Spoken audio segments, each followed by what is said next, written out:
Rusia semakin keteteran di Ukraina. Ada apa dengan Putin? Того, что ситуация будет стабилизирована, мы сможем спокойно развивать эти территории, помогая вам укреплять страну. Россия была и будет суверенной. Для этого сейчас на поворотном этапе развития и нашей страны, да и всего мира нужно укреплять. They're putting up a good enough fight, I would say, but we have enough strength and materials to go forward. The main thing, maybe, is motivation. I think that they don't have motivation. Sky security and defence analyst Michael Clark is back with me in the studio. Michael, we're going to have a look at what's happening in Zaporizhia in just a moment. But first of all, I want to ask you about President Biden's assessment of potential nuclear Armageddon. What is your assessment of that risk? We were hearing from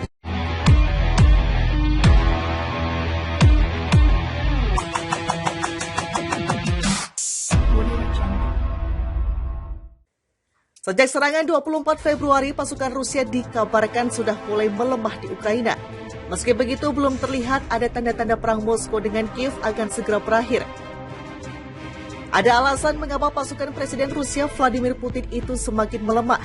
Kepala Badan Intelijen Kirilo Budanov menjelaskan ada dua penyebab utama adalah kelelahan moral dan fisik serta basis sumber daya Moskow yang mulai habis.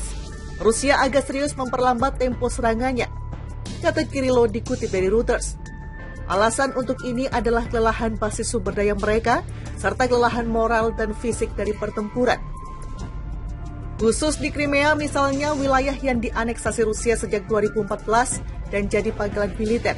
Budanov mengatakan bahwa sistem pertahanan udara sudah benar-benar tidak berfungsi. Rentetan ledakan di fasilitas militer semenanjung itu pada September lalu menjadi salah satu bukti nyatanya. Crimea dipertahankan oleh sistem pertahanan udara terbaik Rusia, katanya. Namun itu tidak benar-benar berfungsi dan mereka tidak mampu mempertahankan wilayah yang direbut dari Ukraina. Melemahnya serangan sebenarnya sudah sempat diakui sendiri oleh Menteri Pertahanan Rusia Sergei Shoigu. Ia menegaskannya saat berkunjung ke Tashkent, Uzbekistan beberapa waktu lalu. Namun bukan karena pasukan Putin sudah kalah, mengutip laman yang sama. Ia mengatakan negerinya memang sengaja memperlambat serangan di Ukraina untuk mengurangi korban sipil. Selama operasi khusus, kami secara ketat mengamati norma-norma hukum humaniter. Serangan dilakukan dengan senjata presisi tinggi pada objek infrastruktur militer Angkatan Bersenjata Ukraina. Titik kontrol, lapangan udara, gudang, area berbenteng, objek kompleks industri militer. Pada saat yang sama semuanya dilakukan untuk menghindari korban sipil. Tentu saja ini memperlambat laju serangan, tetapi kami melakukannya secara sadar, tambahnya lagi. Rusia sudah menyerang Ukraina selama 8 bulan. Pekan lalu Putin menyatakan bahwa 4 wilayah Ukraina sekarang menjadi milik Rusia. Pemimpin Rusia itu mengutip referendum yang secara luas dipandang sebagai kecurangan dan ilegal oleh pemerintah Barat yang diadakan di wilayah Ukraina yang diduduki Rusia. Sejauh ini PBB memperkirakan bahwa invasi Rusia telah merenggut lebih dari 6.000 nyawa warga sipil dan menyebabkan lebih dari 8.600 luka-luka. Kantor Komisaris Tinggi PBB untuk Hak Asasi Manusia menambahkan bahwa jumlah korban tewas di Ukraina kemungkinan lebih tinggi. Tidak mau menyerah, Putin siapkan strategi baru tundukkan Ukraina. Rusia memiliki strategi baru untuk menundukkan Ukraina dalam peperangan. Presiden Rusia Vladimir Putin telah menunjuk seorang komandan baru untuk memimpin semua pasukannya di Ukraina saat perangnya memasuki bulan ke-8 itu. Melansir CNBC International, Sergei Surovikin, Jenderal Angkatan Darat yang juga mengawasi Angkatan Udara Rusia, sebelumnya memimpin pasukan Rusia di Suriah.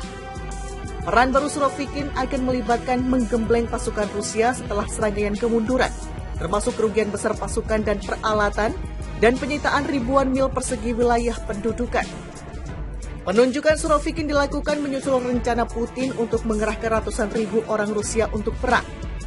Perintah Putin agar sekitar 300.000 orang Rusia bergabung dalam pertempuran di Ukraina adalah pertama kalinya sejak Perang Dunia II Moskow memasukkan warga sipil ke dalam militer. Keputusan Kremlin untuk memberlakukan rancangan parsial sebagian dipicu oleh serangkaian kemajuan Ukraina yang memukul mundur pasukan Rusia dalam beberapa pekan terakhir. Pekan lalu Putin menyatakan bahwa 4 wilayah Ukraina sekarang menjadi milik Rusia. Pemimpin Rusia itu mengutip referendum yang secara luas dipandang sebagai kecurangan dan ilegal oleh pemerintah Barat yang diadakan di wilayah Ukraina yang diduduki Rusia. Hasilnya diketahui dengan baik, kata Putin pada 30 September lalu. Ada 4 wilayah baru Rusia mengacu pada wilayah Ukraina Donetsk, Luhansk, Zaporizhia, dan Kherson. Pada pidato Putin, Presiden Ukraina Volodymyr Zelensky mengatakan dia akan mengajukan aplikasi dipercepat untuk negaranya bergabung dengan aliansi militer NATO. Dilengkapi dengan gudang senjata barat, pasukan Ukraina merebut kembali sebagian besar wilayah yang telah diduduki oleh pasukan Rusia sejak hari-hari awal perang. Keberhasilan medan perang mereka telah merusak reputasi mesin perang Kremlin. Tapi saat Ukraina berjuang untuk merebut kembali tanah satu desa pada satu waktu, biaya untuk warga sipil sangat besar. Sejauh ini PBB memperkirakan bahwa invasi Rusia telah merenggut lebih dari 6.000 nyawa warga sipil dan menyebabkan lebih dari 8.600 luka-luka. Kantor Komisaris Tinggi PBB untuk Hak Asasi Manusia menambahkan bahwa jumlah korban tewas di Ukraina kemungkinan lebih tinggi. Sejak serangan 24 Februari, pasukan Rusia dikabarkan sudah mulai melemah di Ukraina. Meski begitu, belum terlihat ada tanda-tanda perang Moskow dengan Kiev akan segera berakhir. Ada alasan mengapa pasukan Presiden Rusia Vladimir Putin itu semakin melemah. Kepala Badan Intelijen Kirilo Budanov menjelaskan ada 2 penyebab utama adalah kelelahan moral dan fisik serta basis sumber daya Moskow yang mulai habis. Rusia agak serius memperlambat tempo serangannya, kata Kirilo dikutip dari Reuters. Alasan untuk ini adalah kelelahan basis sumber daya mereka serta kelelahan moral dan fisik dari pertempuran. Khusus di Crimea misalnya, wilayah yang dianeksasi Rusia sejak 2014 dan jadi pangkalan militer. Budanov mengatakan bahwa sistem pertahanan udara sudah benar-benar tidak berfungsi. Rentetan ledakan di fasilitas militer semenanjung itu pada September lalu menjadi salah satu bukti nyatanya. Crimea dipertahankan oleh sistem pertahanan udara terbaik Rusia, katanya.